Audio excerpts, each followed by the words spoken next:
Bisa sederhana di Malaysia, Pertamax yang ronnya sama kita dijual cuma 8.800, kok kita jual 12.500. Jadi ada inefisiensi yang besar di Pertamina, ya kan? 2,5 tahun yang lalu ketika harga minyak bumi turun di seluruh dunia, harga BBM nggak diturunin, jadi sebetulnya untung tuh Pertamina 2 tahun lebih. Sayang dia tidak meningkatkan efisiensi sehingga hari ini nggak punya amunisi untuk menjaga agar kenaikan harga tidak terlalu tinggi. Antrean panjang pengendara motor dan mobil ini terjadi di SPBU Jalan Latu Menten Raya, Grogol, Jakarta Barat pada Kamis malam. Antrean panjang pengendara ini akibat tidak adanya stok persediaan bahan bakar minyak jenis Pertamax. Mereka berburu Pertamax sebelum harganya naik menjadi Rp12.500 per liter. Para pengendara mengaku sangat terbebani dengan adanya kenaikan harga Pertamax terutama di masa sulit pandemi COVID-19 saat ini. Karena adanya tidak setuju terlalu jauh memberatkan rakyat menurut saya. Terus harapannya seperti apa, Pak? Ya harapannya kalau mau naik ya wajarnya aja lah sekitar 100 ke 200 atau 1.000 ke 2.000 itu nggak masalah. Ketika kemarin harga minyak mencapai titik terendah, Pertamax nggak turun. Tapi ketika sekarang Pertamax naik, minyak dunia naik, Pertamax ikutan naik. Dan ya cukup memberatkan. Berat itu berat banget. Berat, minyak udah mahal, semua udah pada mahal lah pasti. Hari pertama kenaikan Pertamax menjadi Rp12.500 per liternya, situasi di sejumlah SPBU di Jakarta masih normal. Di SPBU Pertamina Kampung Rambutan, warga masih banyak yang tetap membeli Pertamax walau mengaku keberatan karena khawatir bisa mempengaruhi kenaikan harga barang lainnya. Berantem. Alasannya? Soalnya efeknya kan kemana-mana nantinya. Sempat setiap BBM naik, kemana-mana aja. Tapi Bapak sering nggak untuk membeli jenis BBM jenis Pertamax ini? Saya emang isinya memang itu sih, kalau saya pribadi sih kira berantem. Cuma kita kan tanggapan masyarakat jadi beda. Alasannya berantem karena apa nih Mas? Karena apa? Otomatis biaya operasional nambah. Gitu. Itu berpengaruh juga terhadap harga-harga yang lain juga pasti. Oh begitu ya, takutnya harga yang lain juga ikut naik gitu ya. Benar, makanya. Banyak juga warga yang beralih ke Pertalite dan berujung kelangkaan Pertalite terjadi di beberapa SPBU dan dikeluhkan netizen. Pak Rizal, silakan. Tadi dengan pertanyaan saya, tepatkah kenaikan tersebut dinyatakan oleh pemerintah untuk saat ini? Saya tadi pagi ke Pasar Keramat Jati. Dibandingkan dengan 3 tahun yang lalu, pengunjung itu jauh sedikit. Yang belanja pun sedikit, yang dagang pun volumenya kurang dari 50%. Jadi kalau ditambah lagi dengan kenaikan BBM, ini semakin memukul daya beli dan kembali naikin harga barang bakar.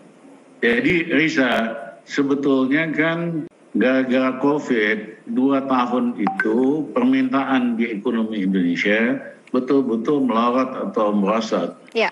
COVID-nya sekarang udah mulai kecil resikonya, artinya ada peluang untuk agar supaya ekonominya pulih.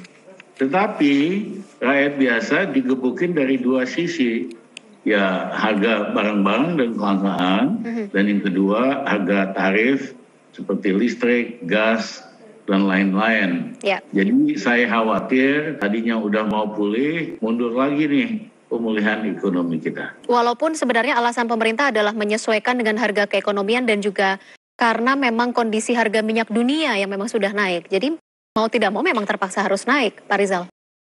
Bisa sederhana di Malaysia, Pertamax yang ronnya sama kita dijual cuma 8.800, kok kita jual 12.500. Jadi ada inefisiensi yang besar di Pertamina, ya kan?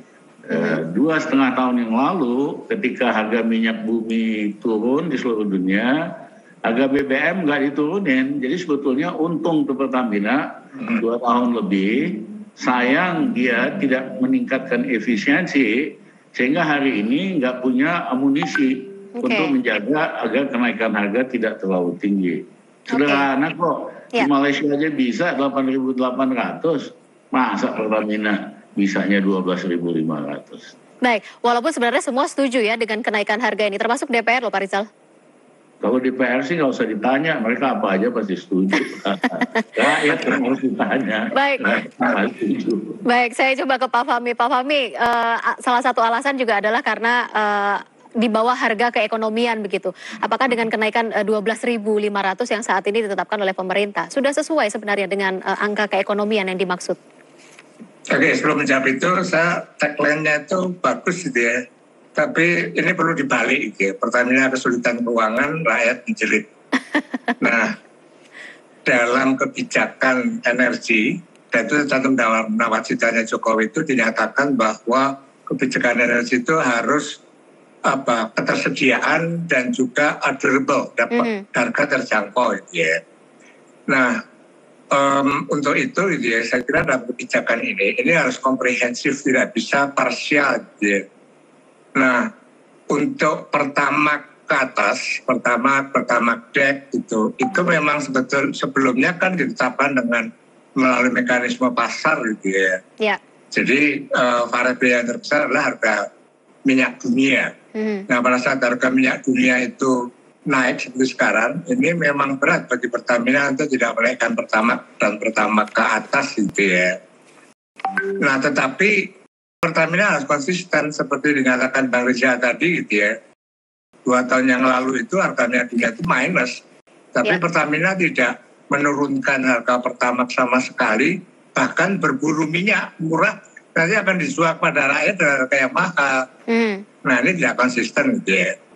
Menteri Koordinator Bidang Kemaritiman dan Investasi Luhut Binsar Panjaitan mengungkapkan selain Pertamax yang sudah naik, Pertalite dan juga gas LPG 3 kg juga akan mengalami kenaikan.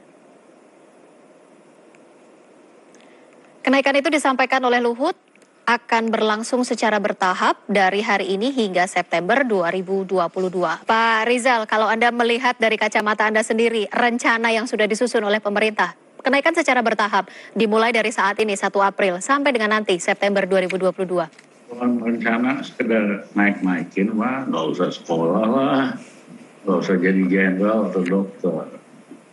Seharusnya kan kita mesti lihat, dulu Indonesia menghasilkan 18 juta barrel, 1,8 juta barrel. Hari ini kurang dari 800.000 terjadi kemerosotan produksi yang sangat besar karena insentif untuk eksplorasi dan investasi nggak jalan.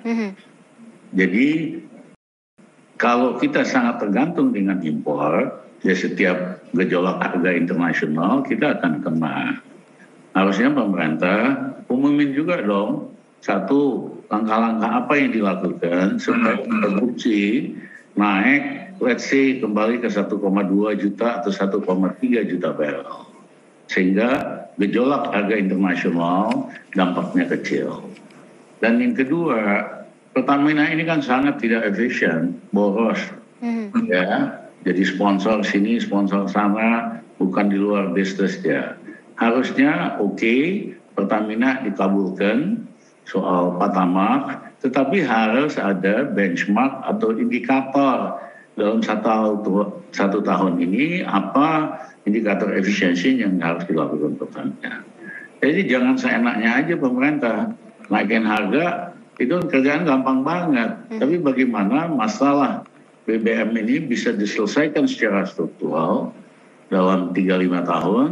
Dan yang kedua, bagaimana efisiensi Pertamina yang boros dan tidak efisien itu bisa diperbaiki sehingga kenaikan harganya itu tidak terlalu besar, betul.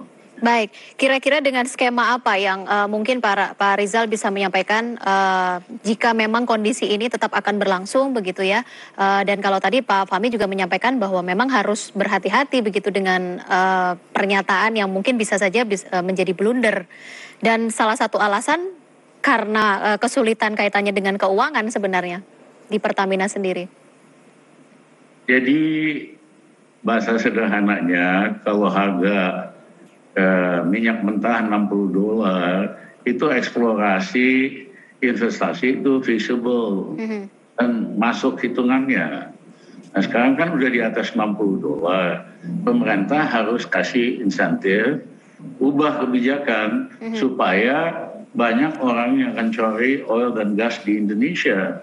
Kita kan cadangan yang tersimpan di bawah bumi masih tinggi gitu. Ya. Nah yang kedua adalah jangan setiap Pertamina dengan alasan kesulitan keuangan langsung dikabulkan kenaikan harganya. Audit dulu dong, Pertamina inefisien, banyak bocor, ya kan? Dan yang kedua, seandainya disepakati harus ada conditionality atau prasyarat bahwa kenaikan harga disepakati, tapi Pertamina harus lakukan ini dan lain-lain buat meningkatkan efisiensi. Jadi rakyat ingin dapat sesuatu in return. Jangan seenaknya aja, Papa naikin harga. Itu mah nggak perlu sekolahan buat netapin kayak gitu. Baik, Pak Fahmi, silakan tanggapan Anda. Apa yang mungkin bisa dilakukan begitu? Jadi kalau apa yang Luhut tadi benar ya, semua dinaikkan sesuai dengan mekanisme pasar, sesuai dengan keekonomian. Maka ini sangat terang benderang bahwa kita memang menggunakan pendekatan liberalisme tanpa ada kehadiran pemerintah. Nah, mestinya pemerintah hadir gitu ya dalam hal ini. Tadi saya usulkan bahwa kenaikan pertama ke atas itu silahkan pada pasar karena memang konsumennya kelas menengah ke atas yang tidak punya pengaruh terhadap inflasi. Ada tapi kecil. Nah, tetapi untuk pertalite, kemudian solar atau juga gas misalnya, kalau semua dinaikkan sesuai dengan mekanisme pasar, ya ini nanti korbannya adalah rakyat gitu ya. Bahkan rakyat yang tidak pernah punya motor sekalipun, itu juga akan berkorban karena harga-harga kebutuhan pokok itu naik. Dan mereka akan semakin miskin gitu. Jadi saya kira pemerintah juga harus hadir. Dalam hal ini misalnya memberikan subsidi pada pertalite dan solar dan juga gas 3 kilo gitu ya. Pak Rizal, catatan yang mungkin bisa Anda sampaikan begitu ya untuk tetap bisa menjaga kondisi ekonomi di tengah kenaikan harga BBM baik itu yang non-subsidi maupun yang nantinya subsidi ini. Saya kira apa yang dikatakan Pak Wan itu penting sekali. Pemerintah ini dari dulu kalau menyangkut kebutuhan pokok, dia harus berpihak pada rakyat dengan menyediakan pasokan dan harga terjangkau. Jadi tidak main lepas aja. Karena kalau main lepas aja semua harga-harga, ya kan, bisa jadi masalah sosial ekonomis yang besar. Jadi pemerintah itu nggak cukup hanya pidato pasokan aman, itu mah omongan nggak bermutu. Pasokan aman dengan harga terjangkau. Dan mestinya ada cara buat meningkatkan efisiensi Pertamina sehingga kenaikan tidak sebesar itu. Dan yang kedua, saya katakan tadi, sudah waktunya ini mumpung produksi lagi anjlok, kita rumuskan kebijakan sama insentif sehingga produksi minyak mentah kita naik dari 800 ke 1,2 per tahun. Ya, nggak susah-susah amat. Ya, tapi menurut saya harus ada kejelasannya mau dibawa kemana. Kalau pemerintah kerjanya nunggu kenaikan harga, mah nggak usah merintah aja dah. Baik.